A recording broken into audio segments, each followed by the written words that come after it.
Hi guys, and welcome back to the final learning outcome of MAUS.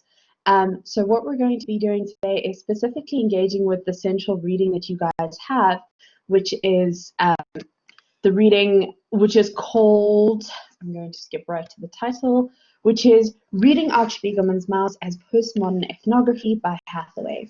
It's really important that you do this reading because what I'm doing is I'm crystallizing and I'm drawing out her central arguments in this set of slides. So without having read it, it's going to be a bit difficult to follow.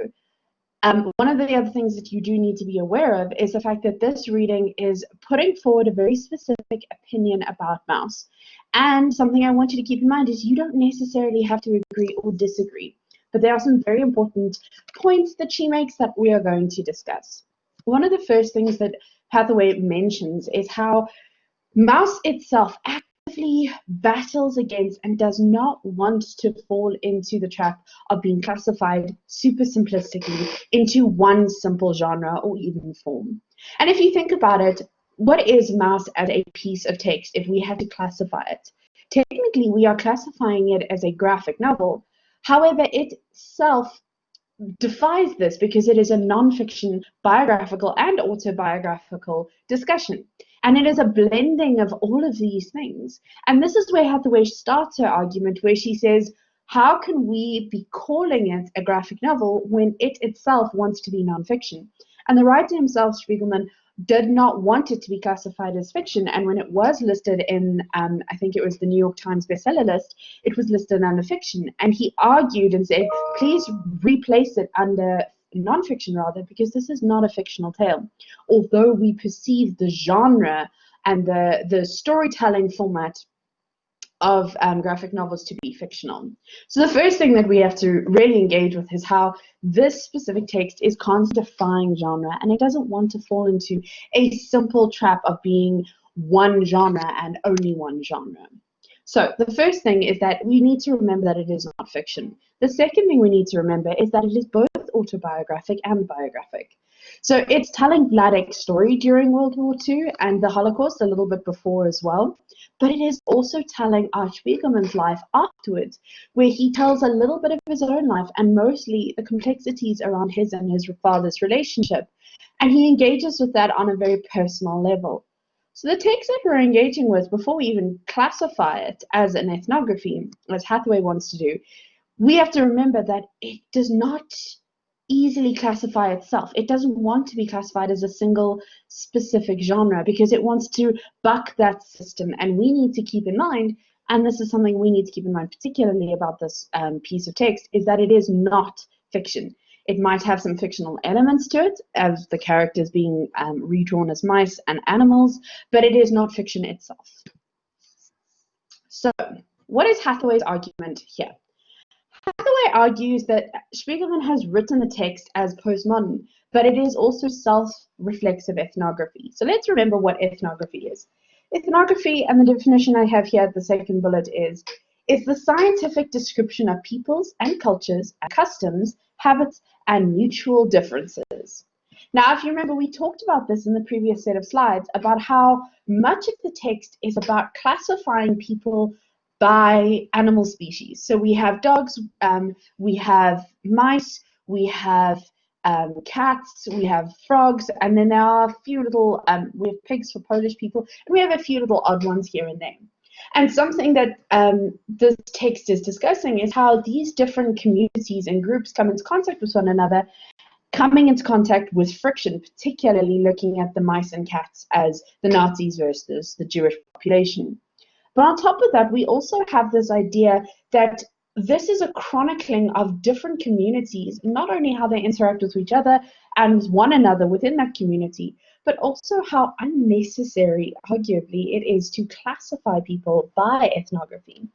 And although it is a study in culture, it is also a study in culture and how unnecessarily culture wants to actively, or our classification of culture, wants to separate people out from one another. Now, that may not be Hathaway's particular argument, but it is something to keep in mind about Spiegelman's ideas, particularly since he is writing from the perspective of an American man rather than specifically just a Jewish person. So, how do we classify it as a postmodern ethnography, and how do we engage with it? So the first thing that we need to remember is that Spiegelman is trying to write down the history of this specific time period. And something to keep in mind for those of you who have not done a whole lot of reading around World War II, but in fact just the Jewish communities as a whole, the Jewish communities have been prosecuted for centuries before World War II. They tend to be a community that has come up against lots of persecution, sorry. And one of the things that you can keep in mind is that this has been happening since way before. I mean, it's recorded in the Bible, and it's been all the way down to The Merchant of Venice with Shakespeare. This is not a new trend. But what Spiegelman is doing is he's taking the most graphic and violent example in modern history of this persecution, and he is trying to write it down in a format that doesn't make it just so daunting. And one of the things we need to remember is that he's not telling the story of the 6 million Jews who were murdered. He's telling the story of his father's survival.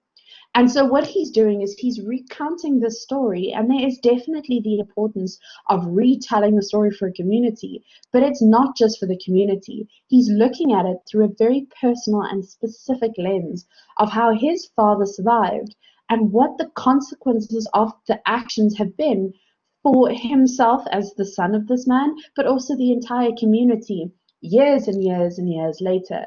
So what we're looking at is not just ethnography of this specific time and place of World War II and the Holocaust, we're also looking at what are the consequences of this persecution years and years later on this community, and how are this community engaging with this trauma, and how are people outside of this community also dealing with this trauma. So one of the big things that we come up against is representing the unrepresentable. And this is something that Spiegelman himself references, is how do you draw the Holocaust?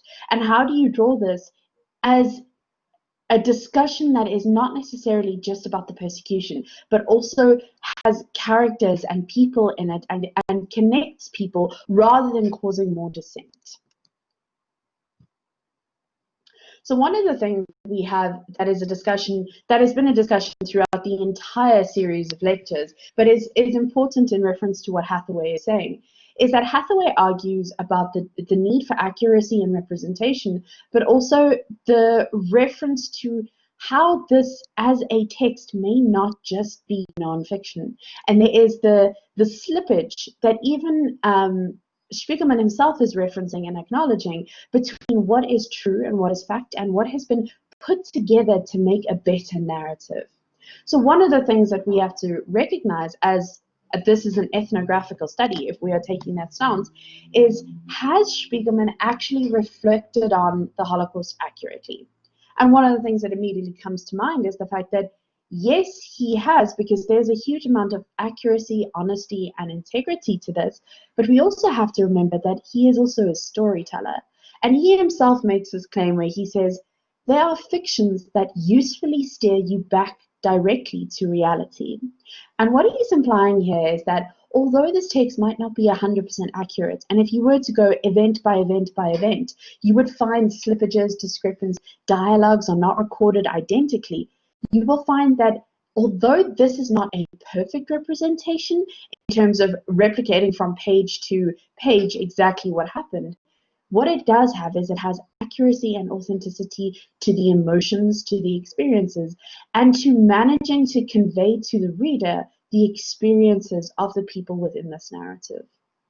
Thus, sometimes these pseudo-fictional texts, these texts that may not be fictional, but have a little bit of fiction woven into them, sometimes tell a story more effectively than if we were just to write down Vladik's story.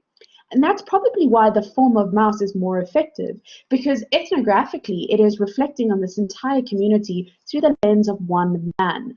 And although he may not be perceived as an entirely devout member of the Jewish community, and Arch Spiegelman himself is not exactly devout and perfect to his belief systems, he still identifies as part of the community. And what he's trying to do is show how his community has been affected by these events. And he may not be recording every single event perfectly, but he's trying to convey as much accuracy to feeling and nuance and representation through authenticity. So one of the things that we need to keep in mind, and this is a very good reference to this, is how much of this identity can be reflected accurately without becoming problematic itself. And this is a conversation you should probably have with your lecturers, but also with yourselves. Imagine if you were to draw yourself and your community. What animal would you choose? How would you reflect on your community? And what communities would you be coming possibly into conflict with? So, how does Spiegelman try specifically to make this an ethnographical study, if we're taking it from that perspective, from Hathaway's perspective? But how did he try and record the entire history of the Holocaust and the community he belongs to in an accurate and effective manner? And he has three tools that he uses, and three tools which we have discussed thoroughly before. So I'm not going to go into too much detail, but they are the three key things you need to remember from Hathaway's reading. The first is that he is anthropomorphizing the characters. He's taking away the human characteristics and turning them into animals in order to convey something specific, which we'll discuss just now. The second thing that he's trying to do is he's highlighting how constructed the narrative is, and therefore he is reflecting on how accurate it is because he knows that he can't get everything perfect. And the third is that Spiegelman, and this is the one we're going to talk about in more depth, Spiegelman stops distancing himself from the text. He doesn't want to distract you by saying, oh, I'm not here, I am not the person creating the story. What he does is he immerses himself in the story and he says, this is my story, and therefore you can see this story through my eyes, making it a more authentic version of his experiences. So let's talk about the three in more detail. So the first thing is, why does he anthropomorphize these characters? And in fact, there is a discussion here in this moment about why would he do that? Why would he turn these people into characters and caricatures almost of themselves? And in fact, something that you have noticed, which I have mentioned before, is that he had to then come up with ways to identify these characters individually, because it is so easy to make all the mice look the same, which is a hint back to something we can think about in terms of ethnography. How much do people look the same if we just paint them with the same brush? And what makes a person unique? And what makes a person stand out of a community, out of a specific culture, out of a specific religion? But that's a different conversation to have. What we want to start with here is look at why he chooses to characterize these characters through their animal personas. And one of the things that he here says is that it makes it more real and more human. Now, he's mentioning this about why he's including so much of Vladek's story, but that resounds with the anthropomorphism as well. By turning them into animals, he's making these characters more human because we can associate with them more directly. If you strip away the characteristics that make a person different from you, you are more likely to form a kinship. And this is something that we find has happened also in the characters that this is done to in Disney films. So this is not a unique thing that has happened. He also argues that one of the things that you can look at, and when I say he, I'm referring to Spiegelman, he's dehumanizing the characters because the people in the story have already been dehumanized by the Nazis.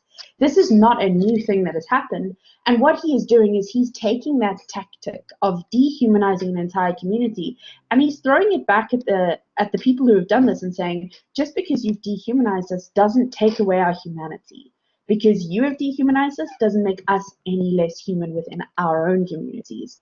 And so what happens is it makes us go, oh, these mice are in some ways more human than some of the people that you have perceived through the rest of the story. And therefore their dehumanization is reversed. We have this act of, by making them mice, they become more human and people that we can relate to and understand. On a very basic level, there should be people reading this that can see how difficult it is to have a relationship with somebody with PTSD, regardless of whether it is a father, a mother, a brother, a sister, a family member in general. And that is something that we should link up to, particularly as South Africans, because we are a community that has a lot of PTSD. This is not new, and we should find that kinship, and that should make them more human to us rather than less human. He also talks about this as an opportunity to talk about why we as people need to categorize, and group people together. And how, you remember the slides I showed you earlier where you saw the mice who was, but I'm German, but I'm also Jewish, and how this identity has split him into a community where he is being persecuted. And this is something to think about. how there are entire needs to categorize people, and how this categorization can be incredibly negative and can split away parts of your identity because someone has decided to put you into a group. And this is something that is running through the entire narrative of MAUS, is that why do we need to put people into groups and then persecute them for the group that they belong to? Now, next, what do we do when we talk about how the text is constructed? So MAUS is a highly constructed text, and what he's doing here is he's saying, I am the ethnographer. I am here telling the story of how this community was persecuted, and I am doing interviews with first-hand people or accounts from people who have first-hand experienced this persecution, and I'm retelling their stories like a scientist would do. I'm doing interviews, and then I'm trying to condense those interviews into a format that makes it more accessible for a reader, which is exactly what researchers do. The argument Hathaway is making here is that by highlighting the fact that he is the researcher, he's trying to make himself more accountable and say, I am making the story, and therefore we are going to be aware of how much I have intervened in editing the story. And as a researcher, whenever you are accounting for research, and this is something for you guys who are going to do third and fourth year at some honors and so on in futures, you have to account for any editing you do as a researcher. You have to say, okay, but I've taken this out because maybe it is unnecessary, or it's conflating my information, or it's muddying my knowledge, or it's such a far outlier that it doesn't necessarily reflect effectively on the study that I am doing. And this is what he's saying. He's saying that I'm accounting for any information that I have presented, and I'm trying to make sure that you understand that every piece of information I'm presenting is accurate and effective. And that's why he is constructing the text, and he is including these moments of discussion with himself and with his father, with his psychotherapist, with his sister, his wife, and with his stepmother, where he does these to say, okay, this text is constructed, but I'm trying to show you it's constructed to show that I'm being authentic.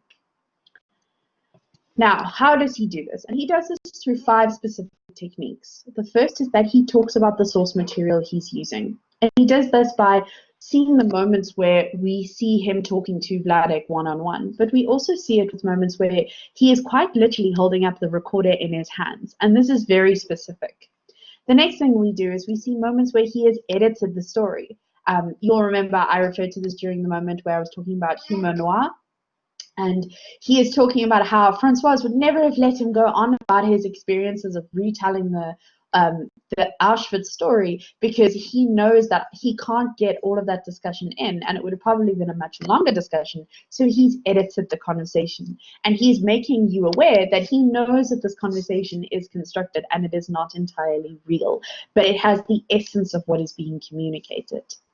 The next thing we have here is that he talks about his own conflicted feelings about the guilt and success he's experiencing. Now, he knows that he has been very successful with creating MAUS, and Spiegelman makes us aware of how difficult it is to say, I have been financially successful and critically successful due to others' suffering. And he's aware of this, and he's trying to make us aware of the guilt that he is experiencing. He might be doing very well, but at what cost? Something else that Spiegelman does, which we've talked about quite a bit, is how he portrays his father and how he struggles to portray his father accurately without turning his father into a bigot. And this is something, if you are interested, this is something that recently just happened. I'm sure you guys know Donald Trump's press secretary. I think her name is Kathy Conway. Her daughter recently got kicked off of all social media for doing exactly this, where she was highlighting the problems and the bigotry that her parents are expressing. And this is something to think is how can a child be critical of their parent without necessarily just tarring them with one brush? The same way that the Nazis were just tarring everyone with a single brush, do we dehumanize someone by making them seem like a bad person for the negative characteristics that they have? And then lastly, we see Spiegelman struggling with his own mental health. He shows us this by going to see his psychotherapist, where he talks about it, but also in moments where you see him drawing himself at his own work desk, where he's sitting with his work desk with his head on his hands, and he's saying, I don't want to do this right now. I don't want to engage with this. And if you think about it, it must be incredibly difficult to not only record this history, but record the history that your father experienced, that, as he says, was worse than any of his own possible nightmares. Spiegelman is very, very aware of his presence in the text, and he is aware of how his influence on the text could be negative or could be positive. And this is something that we need to think about as himself as the recorder of the history. Spiegelman wants to make sure that you are aware that he has an authorial voice. He is the researcher, and he is trying to account for his own bias and prejudices, which is almost what makes this postmodern ethnography in reference to what Hathaway is arguing. Because what he is doing here is he's saying, I am the researcher. This is the research that I am doing.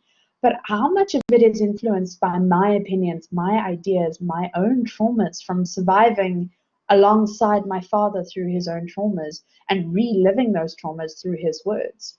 And what he's doing here is he's saying, I cannot take myself out of the text. I need to be accountable for how I am portraying this text. And that doesn't necessarily mean that I am doing the best job possible, but I'm trying to do the most authentic job.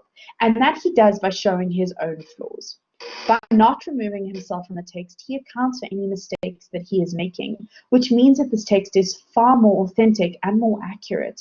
It also means that this text, although it is specifically in reference to himself and Vladek as people, it also makes us aware that although it is just of this pair, this could be applied to a far larger community of post-war survivors and post-Holocaust survivors, and how difficult it is to express these feelings and engage with that trauma. And if you think of it from Spiegelman's perspective, his redrawing of these stories is a way for him and his father to heal. It is a way of engaging with this and trying to discuss the depth of the trauma that this entire community has suffered. But more than that, it is also a way of kinship with other people in the same community. It's a way of saying, you have suffered too. You might have had similar or not, if not identical experiences to this. And we can suffer and heal together through this trauma. And something else that we always forget is, although this was written for himself to deal with much of this trauma and there was commercial success, there is the importance of trying to alert people to how dangerous fascism and having a community that you are prejudiced against and you actively persecute, how dangerous it is. Because these are the consequences of that. And funnily enough, sitting as a South African looking back at this text, right now in the world, this should be something that is resounding with us, because how many people are fighting against persecution? How many communities are struggling against persecution? And how much of this is familiar to us? And we should be taking this as a text of warning, a text of, oh dear, we could be going down exactly the same path. So what Hathaway is saying is that although this is a text that is biographical, it is all about healing, it is also about recording the history of a community that has undergone enormous amounts of trauma and trying to account for that trauma in a sense that the wider community that may not belong to this specific cultural group can tap into, engage with, and go, oh, this is what we do when we persecute an entire community. And that, guys, is everything for MAUS. Here are some really, really useful studies for you. This is a lot of stuff where it's MAUS being discussed by Spiegelman, and also here is a very nice video where it's called MetaMAUS, which is Spiegel discussing MAUS after he's finished creating it. And he's created something called MetaMAUS, which is a rediscussion of MAUS 10, 15 years later. And there are several academic conversations here that you can take and look at and engage with.